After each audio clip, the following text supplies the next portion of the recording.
So ito guys, dito ngayon tayo sa likod ng bahay ulit kasi titingnan natin yung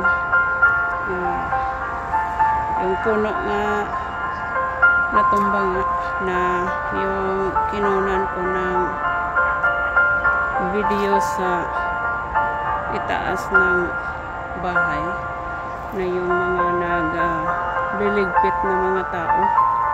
Ito na yun ang natira sa ground. So nilinis na rin nila, inalis na nila ang isang puno na yung dito na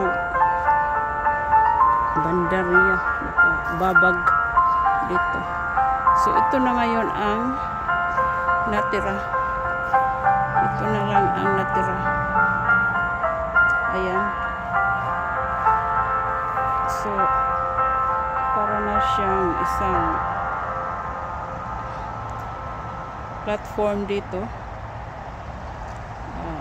Baka minsan ay subukan kong dito ako mag live kung maabot ba sa signal. Pag may susubukan ko dito.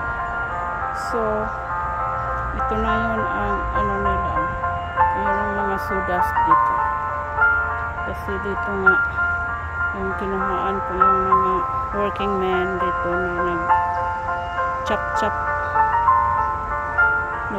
chop sa trunk. Ayun.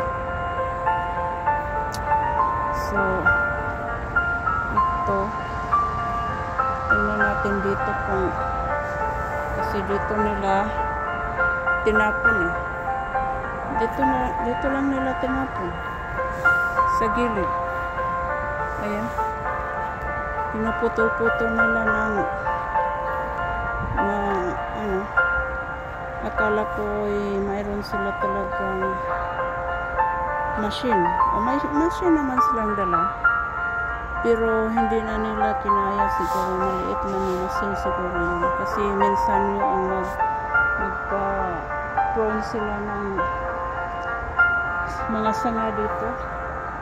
Malaki naman yung truck o yung machine na dinadala. Ito hindi yata makaya sa dala nilang machine kasi para lang yung parang isang freezer na bulhot dito nila.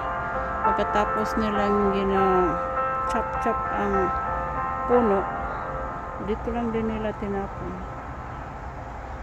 sa gilid. Dapat ito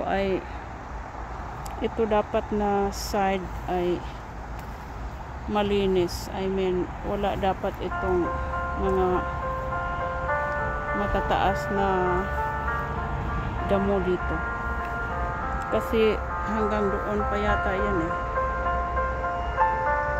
Ayan. Doon dapat yan, doon ang boundary. Yung kahoy dyan dapat yung boundary sa kabilang property.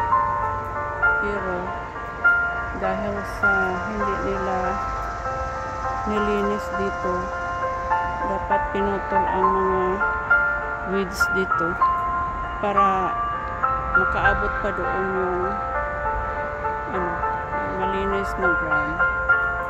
Pero hindi na, wala nang nagmaniho. So dito lang nila rin tinapon ang na gutad-gutad na trunk. Ayan.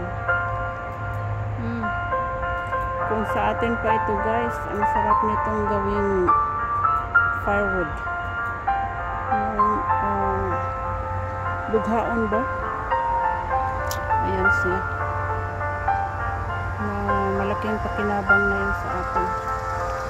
So dito rin nila lang tinapon ang mga dahon, mga sanga. Dito pa nila gitagsa lang nila og tapon dito guys ang trunk dahil malaki, mataas, mahaba nga yung trunk na yun. dito. Ayan. Ayan. Mayroon din naman silang na grind dito. Dito para bang bulhot kung sa freezer pa. Ayan. Sayang nga. Dito sayang ang mga trunk na dito lang tinatapon. Kung sa atin ito ay nagawa na natin itong tabla, haligi o anong mapakinabangan sa atin. Pero sa hindi man ito sa atin. Ganyan lang, ganito lang ang buhay dito at saka buhay sa atin. Malaking pakinabang sana ito. Okay guys, ito lang ang isa-share ko sa ngayon. Hindi na tingnan ko lang kung kasi pinagturan nga kung yung mga taong naggagayat-gayat dito sa trunk na ito. Kala ko talaga ay ginagrind talaga nila ng gusto maigi. Pero dito lang naman pala nila tinapon. Okay guys. So ako ay mag-iingat talagang mag-apak dito. Ayan. Ayan yung butas ng pang septic tank yan. Hindi ako aapak mamaya. Diyan ako mahuhulog. So dito ako sa likod ng bahay dumaan guys. Yung tinignan ko lang. Mayroon sila ditong iniwan na wheelbarrow nila dito. At saka itong saan kaya ito galing? Bakit nandito? Paano kaya ito na hindi ko naman ito namalayan kung saan itong bakal na ito ginamit.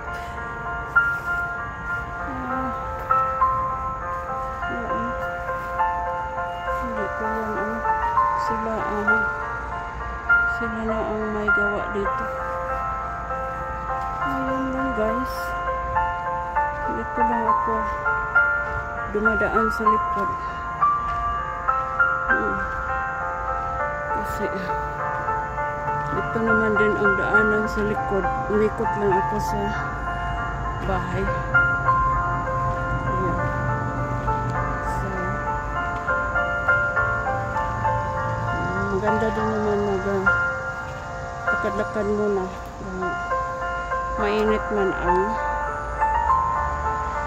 may araw man ang panahon ngayon.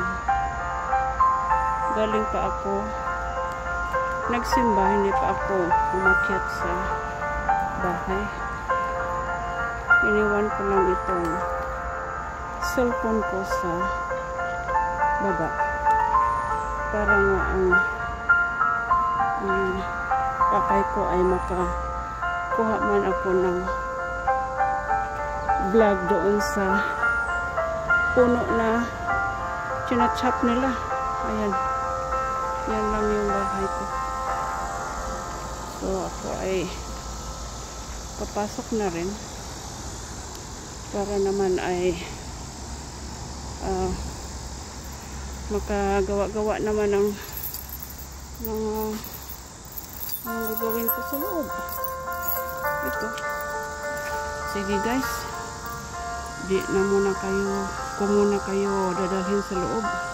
Hanggang dito muna kayo sa aking pinto. Okay. Bye bye. Hindi ko pala ito sinusi. Buksan ko lang. Okay. Bye bye. Thank you for watching. Bye.